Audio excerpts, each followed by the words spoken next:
मैं Dayakrishna Gupta from true astrology research institute Delhi से आपके सामने अपना मैरिज के ऊपर जो हमारा अभी लेसन चल रहा है उसका अनदर पार्ट प्रैक्टिकल के रूप में हम डिस्कस करेंगे। हैप्पी और अनहैप्पी मैरिड लाइफ हम कैसे पढ़ें। इसके साथ साथ हमने ये भी डिस्कस करना है longevity of married life. Longevity of married life has two parts. One is that the two persons who have married between themselves are likely to continue in their age for a long time, and that is the longevity.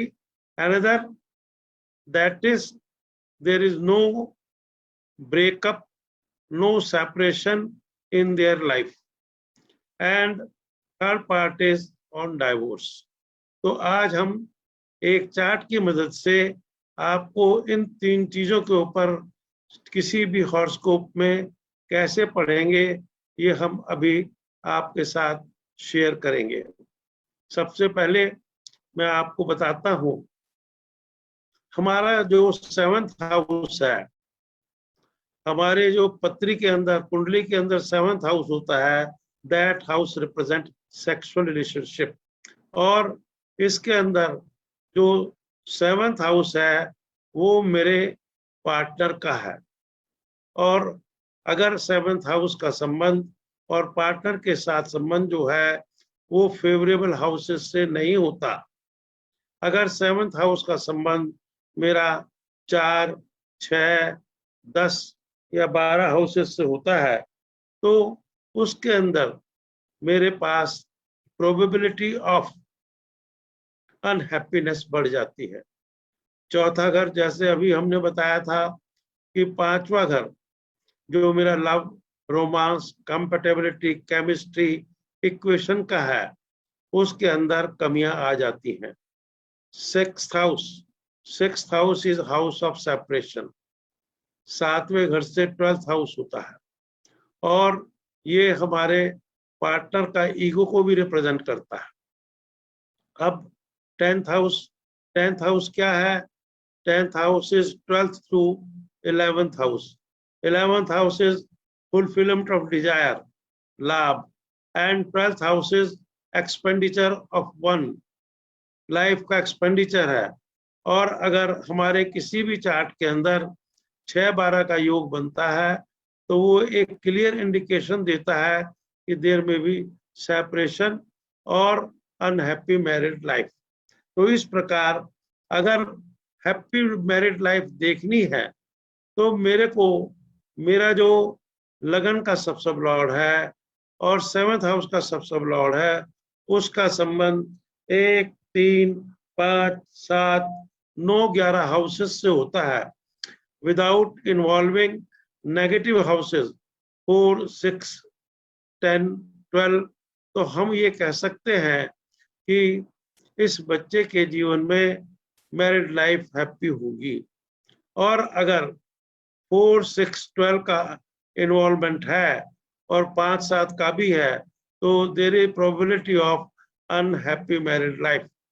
और जब हमारे chart के अंदर 4, 6, 10, 12 का दशा period system आ जाता है तो देयर में भी प्रॉब्लम ऑफ सेपरेशन और डाइवोर्स। अब as regards longevity of married life, इसको देखने के तरीके 2 हैं। नंबर 1 कि मेरे चार्ट के अंदर जो लगन है और 7th हाउस है, अगर उनमें से दोनों का संबंध नेगेटिव हाउसेस से ज्यादा बनता है, 4, 6, 10, 11, 4, 6, 10, 12, और साथ में पॉजिटिव घर से भी बनता है, तो ये एक इंडिकेशन है कि अनहैप्पी मैरिड लाइफ हो सकती है। लेकिन जब चार्ट के अंदर खाली उन्हीं प्लैनेट्स की दशा आ रही है जो नेगेटिव हाउसेस को इन्वॉल्व करती है तो then there is a possibility of separation और डाइवोर्स। और अगर चार्ट के अंदर 1, 3, 5, 7, 9, 11 हाउसेस का योग बनता है तो हम कहेंगे हैप्पी मैरिड लाइफ। तो लॉन्गेविटी का क्या है? Longevity is 2 parts, one is separation, that is unhappy married life. Number 2, जो हम नॉर्मली लोग at the time of matching horoscope नहीं देखते।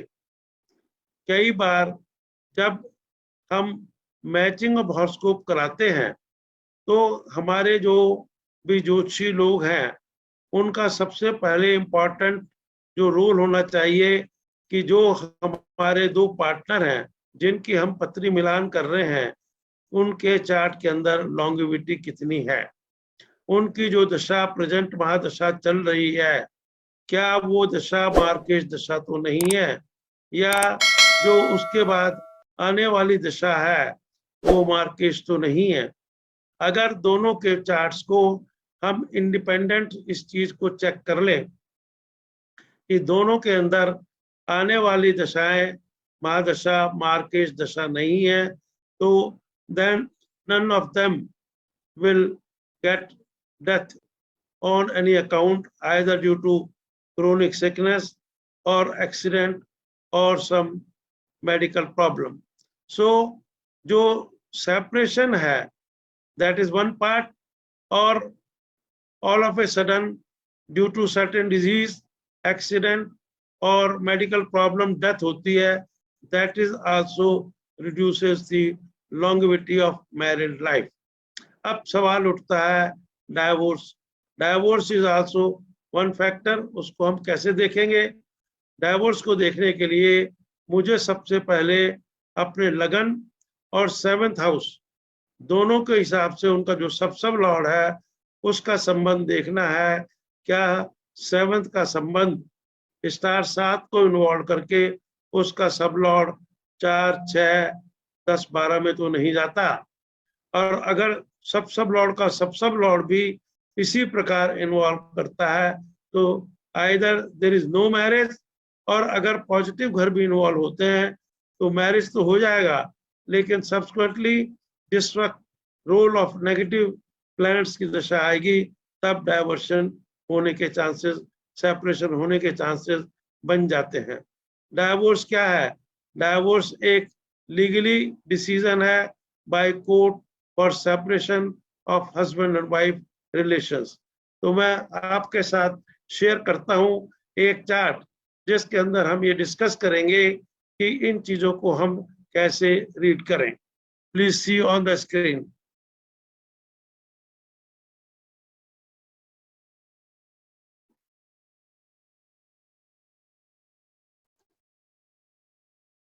ये मैंने आपके सामने एक चार्ट रखा है। इस चार्ट के अंदर मैं आपको शुरू से स्टार्ट करके समझाता हूं कि मान लो ये चार्ट मेरे पास आता है और मेरे से जो क्लाइंट पूछते हैं मेरी शादी कब होगी, तो ये एक मेल का चार्ट है। तो मेल के चार्ट के लिए मैं ये कहूंगा कि जो बच्चे की शादी है नॉर्मली 25 इयर्स की एज में हो सकती है। तो अगर मैं 25 साल इसके बर्थ टाइम में जोड़ दूं तो मेरे को इसकी जो date of year of marriage आ जाएगा वो रफली 86 आ जाएगा, 1986 उसके आसपास इसकी शादी हो सकती है। लेकिन उससे पहले मैंने ये देखना है इस चार्ट के अंदर क्या इस बच्चे के भाग्य में शादी का प्रॉमिस लगन और 7th हाउस का सब लॉर्ड करता है या नहीं। उसके साथ साथ इस चार्ट में मैंने अनहैप्पी मैरिड लाइफ भी देखनी है, तो मैंने ये भी देखना है क्या दोनों प्लैनेट का संबंध, सब लॉर्ड का संबंध नेगेटिव हाउसेस के साथ भी होता है या नहीं। पहले हम पॉजिटिव देखेंगे, उसके बाद फिर हम नेगेटिव का रोल देखेंगे। देखते हैं लगन का जो सब लॉर्ड है वो है मून, और moon is in the star of moon. Moon मेरा जो है भावा चार्ट में 7th हाउस में है, मून मेरा 5th हाउस में है, 7th हाउस में है। तो मून ने मेरे जो पॉजिटिव हाउसेस हैं दोनों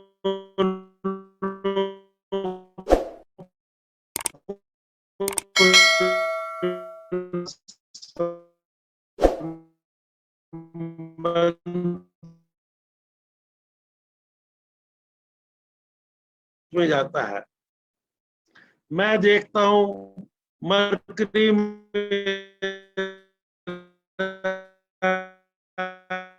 हाउस में लेता हूं और मरकरी मेरा 5th हाउस में आता है, तो मेरा ये एक कॉम्बिनेशन हो जाता है। नंबर 2, मरकरी मेरा 11th हाउस में भी आता है। तो यहाँ पर जैसे कल मैंने आपको बताया था कि अगर लगन का सब लॉर्ड का संबंध 5th हाउस में आ जाए तो उस हालात में हम ये कह सकते हैं इस बच्चे के अंदर social courtship, magnetic attraction, love, romance की प्रवृत्ति है। और मून का स्टार मून को इन्वॉल्व 5th हाउस को इन्वॉल्व करके सब लॉर्ड मेरा 11 में चला गया। 5-11 का संबंध बताता है आपस में लव रिलेशनशिप।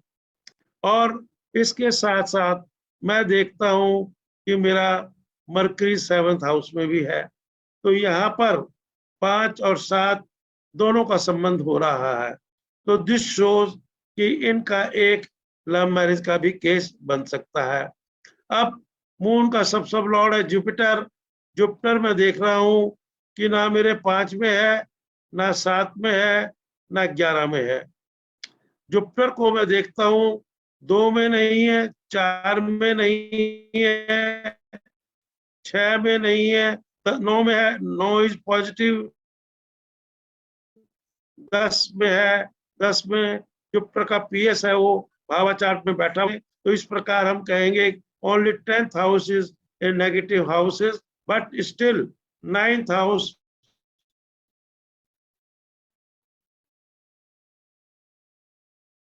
जो है मेरा 7th हाउस के अंदर है। और मरकरी जो है वो मेरा 5वें घर में भी है। मरकरी मेरा 4थे घर में है। जैसे मैंने बताया था कि अगर मेरे नेगेटिव हाउसेस हैं उनको भी मेरे को देखना है। 4th हाउस में है, 6th में नहीं है राहु, उसके बाद 10th हाउस में नहीं है, उसके बाद 12th हाउस में भी नहीं है। तो ओनली 1 हाउस में मेरा मरकरी आता है। लेकिन जो सब लॉर्ड है जुपिटर, वो मेरा 10वें घर में आता है। तो इस प्रकार मैं देखता हूं कि लगन का जो स्टार लॉर्ड का सब लॉर्ड का स्टार लॉर्ड है और सब लॉर्ड का संबंध नेगेटिव और पॉजिटिव दोनों हाउसेस से होता है। अब हम चलेंगे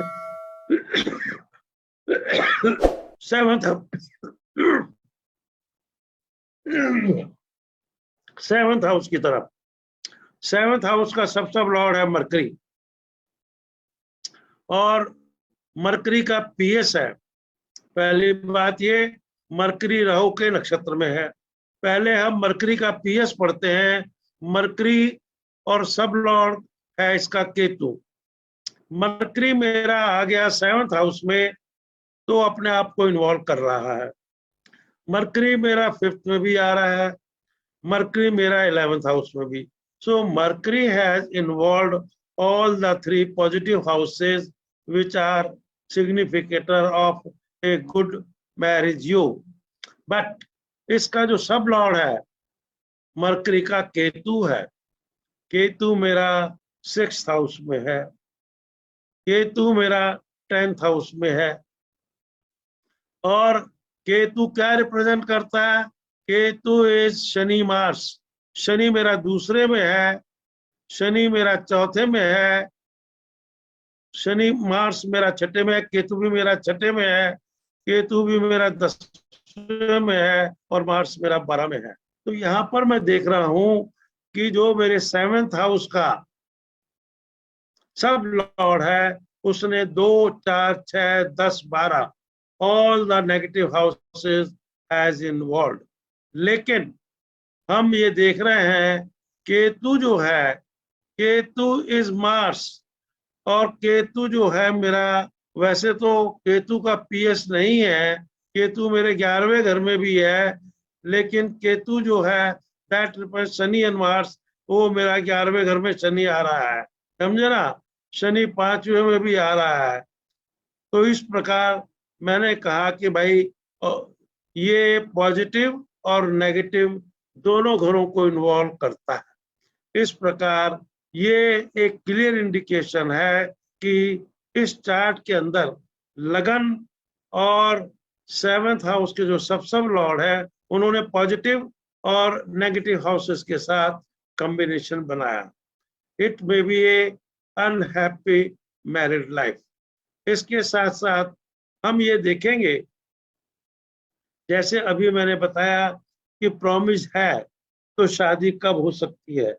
जैसे मैंने कहा कि भाई एक बच्चे की शादी, लड़के की शादी की जो मिनिमम एज हम लेके चलते हैं अराउंड 25 ईयर्स, तो अगर ये चार्ट किसी एस्ट्रोलॉजर के पास आता है और वो देखता है कि इस बच्चे की डेट ऑफ बर्थ 61 है, तो 25 साल की उम्र इसको होगी इन द ईयर 1986।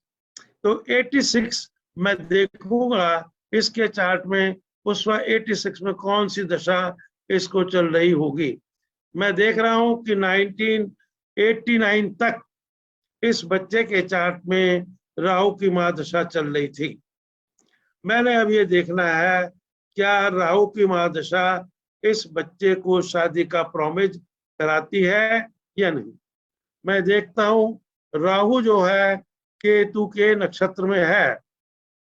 अभी मैंने आपको बताया था जैसे अगर कोई प्लेनेट का स्टार नेगेटिव हाउसेस को इन्वॉल्व करे 4, 6, 10, 12, तो हम कह सकते हैं कि इस प्लेनेट की दशा के अंदर शादी नहीं हो सकती, क्योंकि केतु जो है मेरा 6ठे घर में भी है, 10वें घर में भी है, और केतु एज मार्स वो दूसरे घर में भी है और मेरा 12वें घर में भी है। लेकिन कुछ लोग दूसरे घर को पॉजिटिव मानते हैं, लेकिन हमारा कहना यह है कि कोई भी प्लैनेट 7th हाउस से अपने 8वें स्थान पर जाता है तो वो उस घर का फल को डिले करता है, डिनायल करता है, डिस्टर्ब करता है। इस प्रकार की स्थिति पैदा होती है। 8वां स्थान किसी भी घर से उसका नेगेटिव कंसिडर होता है। तो इस प्रकार मैंने देखा कि राहु की दशा इस बच्चे को मैरिज नहीं देती। अब राहु का पीएस है, मैं राहु को यहाँ राहु मान लेता हूं जो 7th हाउस को इन्वॉल्व करता है।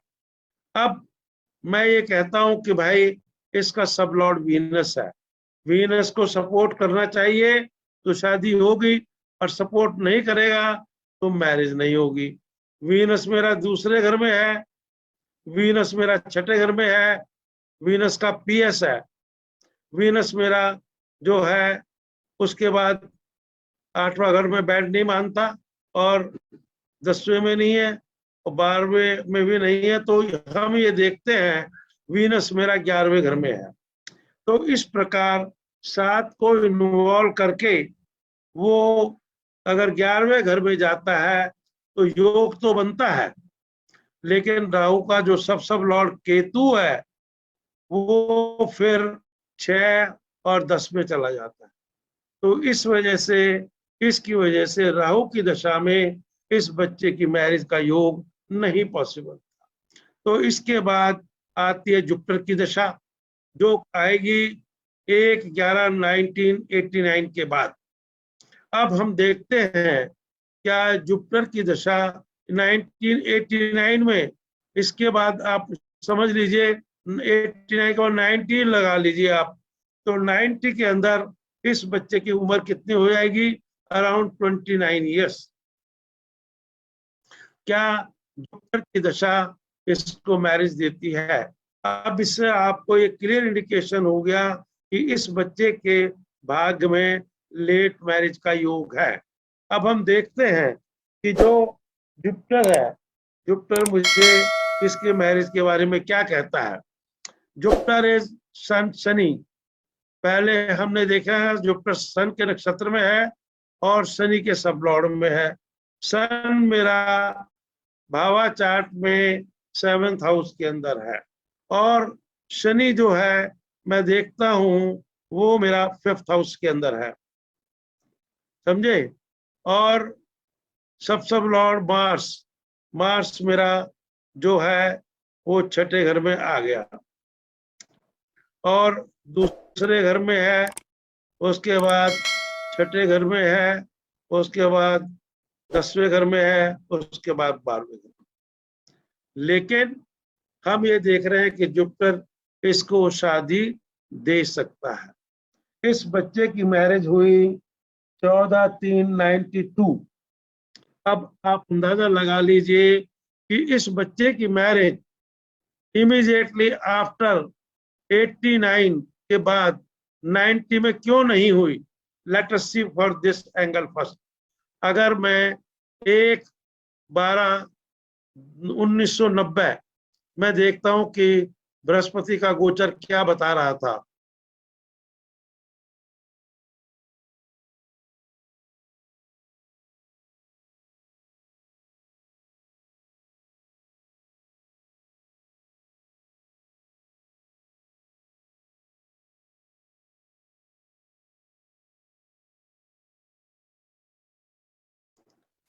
जुपिटर जो था उस वक्त मून के साइन में था और मून क्या कहता है, मून इज मून मरकरी। अभी हमने पढ़ा था कि जो मरकरी है मेरा that is playing both positive and negative roles. That's why इस मरकरी के पीरियड में जुपिटर ने मैरिज नहीं दी। अब उसके बाद ये आया सन और उसके बाद अब हम देखते हैं कि 92 में इसकी मैरिज हुई। इसकी मैरिज हुई है 24/5/91। अब 91 में हम 24/5/91 में क्या पोजीशन थी, 24/05।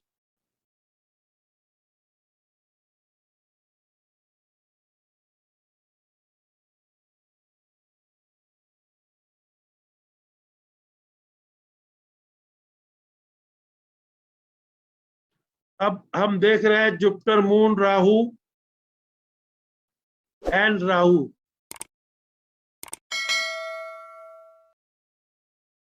जुपिटर मेरा शादी तो देता है सन शनि मार्स, जैसे अभी हमने बताया था सन मेरा 7वें में, शनि मेरा 5वें में, लेकिन it is also involving negative houses. Similarly with moon and Rahu. Rahu का अभी हमने देखा था ये शादी नहीं देता लेकिन शादी का योग भी बनाता है। इस प्रकार हमने देखा कि भाई मैरिज तो हो गई लेकिन इसके साथ साथ पॉजिटिव और नेगेटिव दोनों प्लैनेट की इन्वॉल्वमेंट थी। It was not a happy married life and on 9/3/2013 को इनका डाइवोर्स हो गया।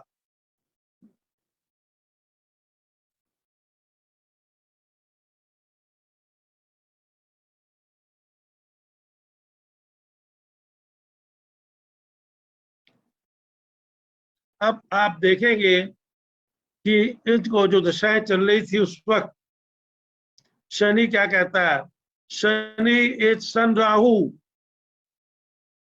शनि की महादशा थी। सन जो है शनि इज सन राहु। सन मेरा 7वें घर में है, राहु मेरा 6ठे में है, राहु मेरा 2 में, राहु मेरा 4 में, राहु मेरा 6 में, राहु मेरा दैट इज एनफ।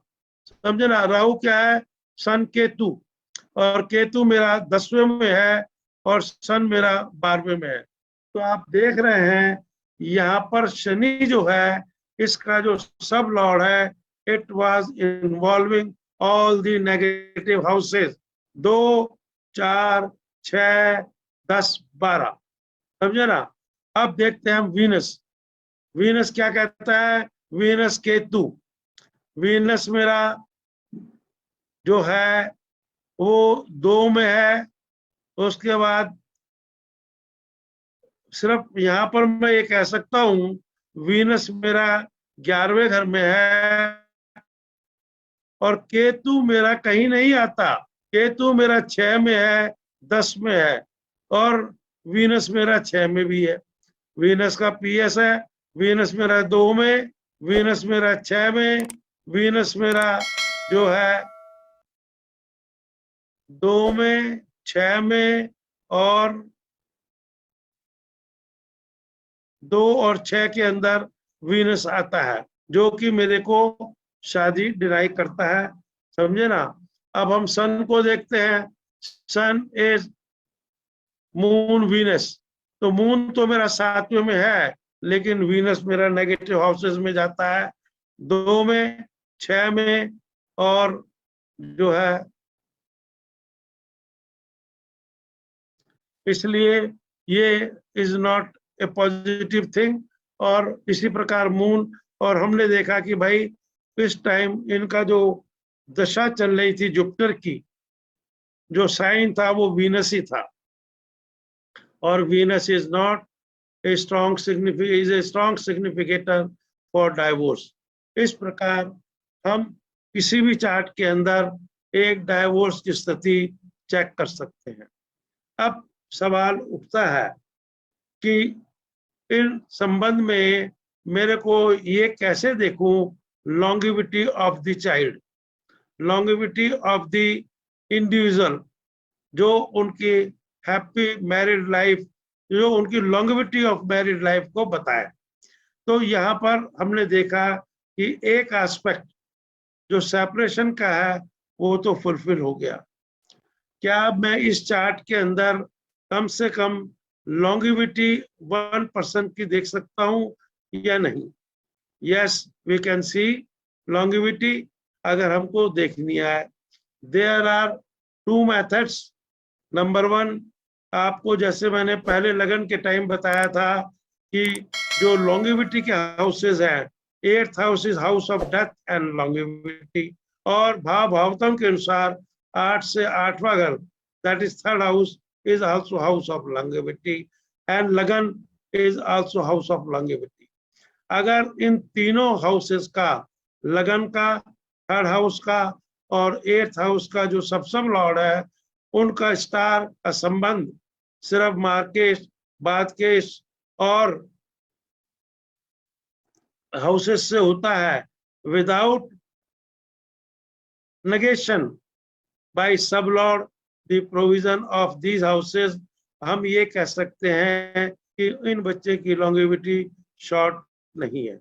दूसरा, हमारा जो तरीका है, जो हमारी महादशा चल रही है, उस महादशा का संबंध अगर मेरा को रूलिंग प्लैनेट लगन में अपीयर होता है या 8th हाउस में अपीयर होता है या बादकेश हाउस में अपीयर होता है, तो एक कंडीशन तो वो है। जैसे इस चार्ट के अंदर मैं ये कहता हूं अभी शनि की महादशा चल रही है, तो क्या शनि मेरा 1st हाउस मतलब लगन के को रूलिंग प्लैनेट्स में अपीयर हो गया। नंबर 2, 8th हाउस में अपीयर नहीं होता। और तीसरा, इसका जो बाधक स्थान है 7th हाउस है, उसमें भी नहीं अपीयर होता। तो पहली कंडीशन जो है, जो दशा लॉर्ड है, that should be a co-ruling planet either in Lagan, 8th house or Badakistan. So here I am seeing it is appearing in the Lagan. So first condition is there. Second condition is that it should be linked with star level, sub level of the 8th house or Badakistan.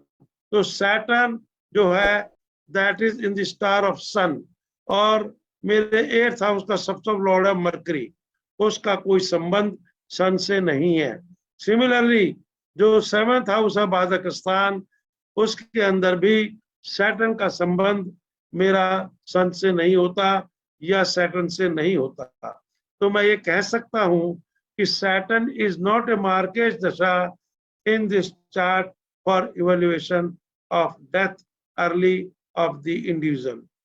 इसी प्रकार हम hypothetical basis पर अपने इस chart को अगर 7th house से rotate कर लेते हैं, जो कि उसके पार्टनर का बन जाएगा, उसकी भी इसी प्रकार की कंडीशंस हम चेक कर सकते हैं और फिर ये डिसाइड कर सकते हैं कि भाई इनमें से कोई एक पार्टनर होगा, वो कोई अर्ली डेथ का तो नहीं है, लेकिन ये एक ऑथेंटिक प्रोसीजर नहीं है। जब हमारे पास चार्ट मिलान के लिए आता है, उस वक्त हमारी ये एक नेसेसरी ड्यूटी बन जाती है कि हम ये देखें कि जो लॉन्गिविटी है दोनों पार्टनर्स की पूरी है। इसके अलावा एक चीज और भी है, मैं कहूंगा कि हम जिस वक्त चार्ट मिलान करते हैं उसमें एक इम्पॉर्टेंट एस्पेक्ट नहीं देखते, जिसके लिए हम मैरिज करते हैं। मैरिज करते हैं वंश वृद्धि के लिए, संतान के लिए, और उस वक्त हम ये नहीं देखते क्या इन दोनों के चार्ट के अंदर संतान वृद्धि का योग है या नहीं, क्या दोनों में से किसी एक के अंदर कोई डेफिशिएंसी है जिसके कारण संतान वृद्धि में दिक्कत आ सकती है। तो ये एक नेसेसरी कंडीशंस हैं जो at the time of matching of horoscope हम लोगों को देखनी चाहिए, क्योंकि खाली गुण मिलान करने से ही सारी चीजें का हम एकदम मैचिंग नहीं कर सकते। तो इस प्रकार आज हमने अपने इस चार्ट के अंदर आपको ये समझाया है कि happy married life, unhappy married life, हमारी longevity of married life by divorce और by early death and divorce कैसे देखें। I hope you have enjoyed this and liked it. मैं आशा करता हूं कि आप सब लोगों को ये प्रोसीजर जो मैं आजकल अडॉप्ट कर रहा हूं आपको अच्छा लग रहा है। आप अपने कमेंट्स हमारे फेसबुक पर, हमारे यूट्यूब, हमारे ID मेल पर भेज सकते हैं। आपका स्वागत है। Thank you.